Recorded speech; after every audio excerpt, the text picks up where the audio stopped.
किसान भाइयों नमस्कार। पाटीदार फार्मिंग चैनल में स्वागत है आप सभी का।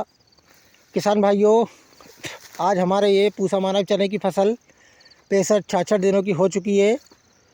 किसान साथियों, चने की फसल में फूल आना शुरू हो चुके हैं। लगभग 2-3 दिनों से बहुत बढ़िया तरीके से फ्लावरिंग शुरू हो चुकी है। ये देखिए आप।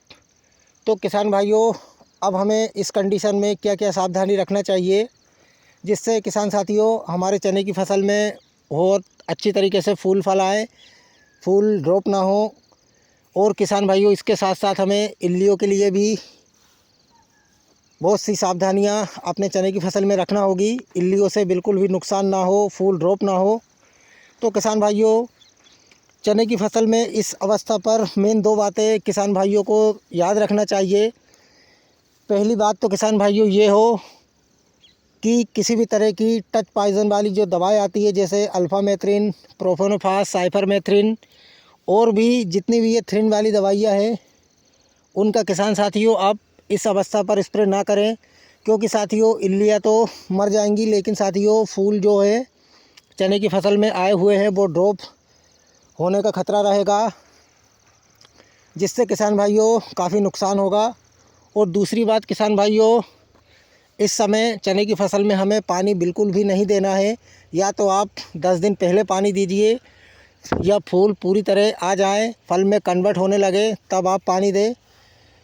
तो किसान भाइयों, ये 2 मेजर सावधानियां इस समय चने की फसल में अगर हम रख लें तो बहुत बढ़िया तरीके से हमें एक अच्छा उत्पादन प्राप्त होगा। तो किसान भाइयों, आपको मैंने ये 2 बातें बता दी है।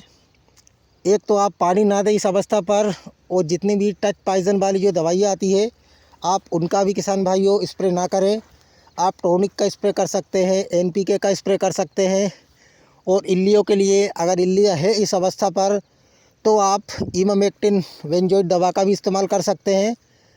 तो किसान साथियों, ये देखिए आप 65 दिनों की अवस्था पर ये हमारा पूसा मानव चना लगा हुआ है।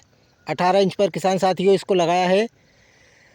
अभी तक किसान भाइयों चने की फसल में किसी भी तरह की फंगस या इल्लियों का अटैक ना हो, नहीं है। बहुत बढ़िया तरीके से फसल चल रही है। किसान साथियों, इसके हमने फूल आने के लगभग 15-20 दिन पहले चने की फसल में पानी दे दिया था। अब किसान भाइयों इसमें किसी भी तरह की सिंचाई नहीं की जाएगी आखिर तक, क्योंकि साथियों इसमें हमने 8 से 10 घंटे स्प्रिंकलर चलाए हैं।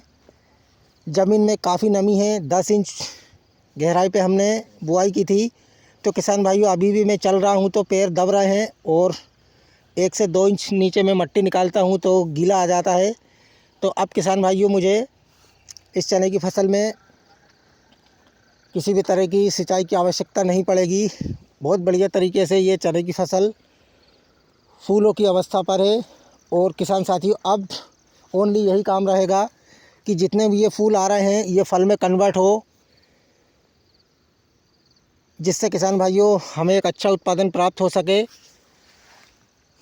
तो ये देखिए साथियों, 65 दिनों की अवस्था पर शानदार तरीके से ये फूलों का सफ़र चने पे है, और बहुत बढ़िया तरीके से ग्रोथ कर रही है चने की फसल। फंगस का तो किसान भाइयों पूरे खेत में कहीं पर भी नामो निशान नहीं है, या उकटा रोग है, विल्ट है, किसी भी तरह की फंगस चने की फसल में नहीं है। तो किसान साथियों, इसमें हमने फूलों के लिए भी एक ज़बरदस्त स्प्रे किया है अभी 1-2 दिन पहले, जिससे किसान भाइयों बहुत बढ़िया तरीके से ये चने की फसल लहला रही है।